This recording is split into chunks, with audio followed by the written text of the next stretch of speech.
আমি আর আমার ভাতিজাই রাস্তা দিয়ে যাইতেছি, তখন দেখি একটা কাঁঠাল, ঠিক আছে, পাখনা কাঁঠাল। তাই আমার ভাতিজাই আগে দেখছে, দেখার পরে আমারে বলতেছে, চাচা কাঁঠাল খাবেন কি না? আমি বলছি আচ্ছা ঠিক আছে, কাঁঠাল কো? ওই যে দেখা যাইতে আছে পাখনা কাঁঠাল।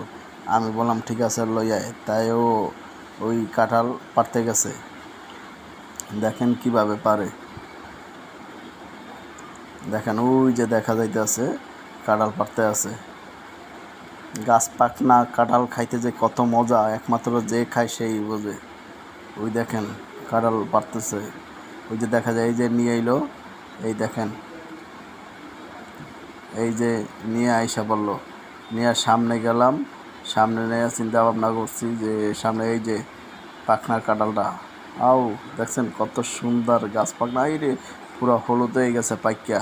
এখন আমরা দুইজনে খাবো। দেখেন ওই যে বাতিজা আগে মহে দিছে, আর আমার বলতে চাচা সেই মিটা সেই। দেখেন পুরো হলুদ হয়ে গেছে, চাচা বাতিজাই তো মারতে আছে, এই যে আমিও মারতে আছি।